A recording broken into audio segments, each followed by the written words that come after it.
Ayan. Unbox natin tong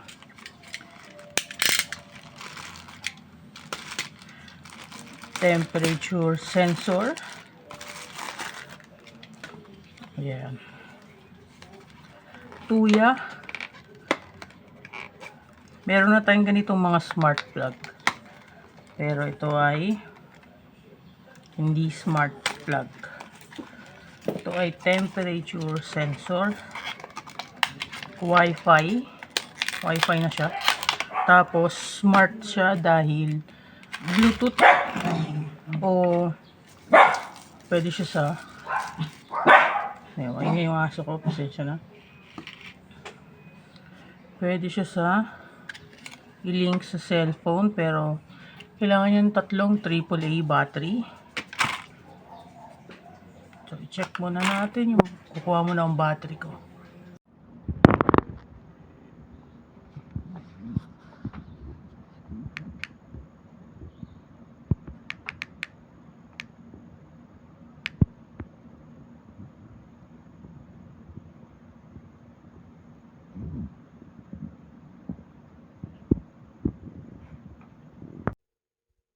So, yan guys, nakikita nyo yung date niya. January 6, 2026. Tapos, yun yung temperature niya is 82.7 na Fahrenheit. 72% yung humidity. At may time siya. Oras yan. So, may oras siya. Nakapost lang yan. Picture yan. Ini-explain ko lang. So, ganyan siya. Napakadali lang niya gamitin. I-download nyo lang yung application. Sa Android ko to, dinownload. Hindi ko siya ma-download sa PC kasi tinapon ko na yung kanyang manual. Nandun yung QR code Ilang problema. Sayang hindi ko na siya nasama dito sa video yung mga QR code. Pero bibili naman ako uli ng ganito kasi nagustuhan ko tong Tuya na thermohygrometer kesa dun sa isa pa na mas maganda. Panoorin nyo na lang, subscribe kayo or comment kayo para i-link ko sa inyo yung isang maganda daw. Pero opinion ko mas superior to kaysa dun sa isang mas mahal. Mas mura kasi to, mga less 300 lang to. Link na sa description. Mga ganun lang yung price nito. Yun, mura ko lang nga to nabili. Maganda nga siya.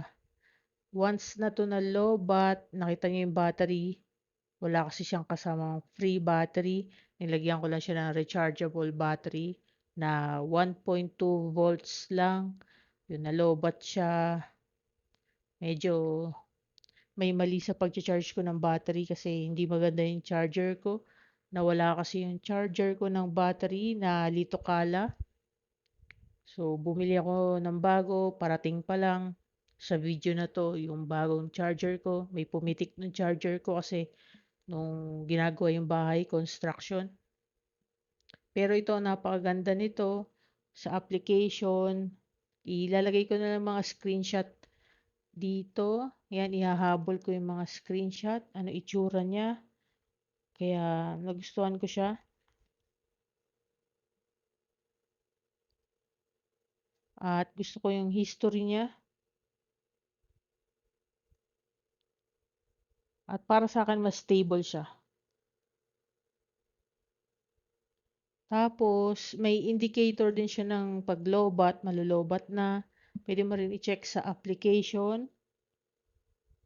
At pwede mo rin siya i-set to Celsius. Sa application mo lang babaguhin.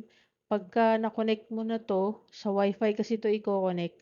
Pag na-sync mo na siya o na-connect mo na ba sa device mo, ayan, mabilis na auto-set na yung date and time.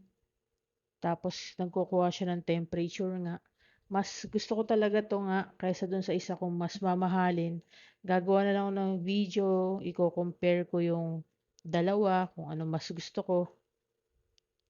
At yung isa ay hindi nag-survive sa chiller, incubator. Hot and cold kasi yung incubator ko.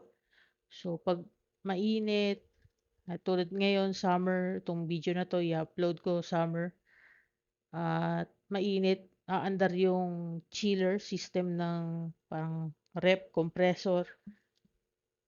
Tapos nasira yung isa, mamahalin na branded. Nasira siya namang panahon ng February. Ang umaandar naman noon ay yung heating, may heater yung incubator at dahil sa moisture, parang may tubig na pumasok sa may battery terminal, nasira yun, parang nagtubig yung battery. Yun yung nangyari. Nag-leak yung free battery nung mas maganda daw, mas mahal dito. Ito, never nag-leak yung battery kasi ang kinilagay ko din ditong battery ay rechargeable nickel. So, siguro kaya hindi siya nagli-leak dahil yun nga, nilagay kong battery, nickel na rechargeable. So, yun. Yun nga, isang beses na lobat na to dahil sa maling charging, dahil pangit yung charger ko, pang dalawahan lang na energizer kasi nga may pumitik ng charger ko.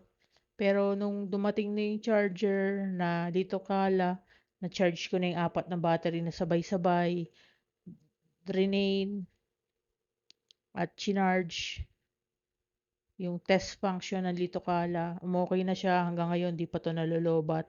At ayan yung mga screenshot nga na pinaglalagay ko, screenshot nung device o nung application. Kaya bakit ko to gusto. Yun lang na wala ko kasi nga yung pang Apple. I-install ko sana to sa Apple ko. Baka meron kayo, paki-comment nyo na lang sa akin. Kasi hindi ko mahanap sa Apple Store. So, hanggang dito na lang siguro. Like, comment, share, subscribe na lang. Bye-bye.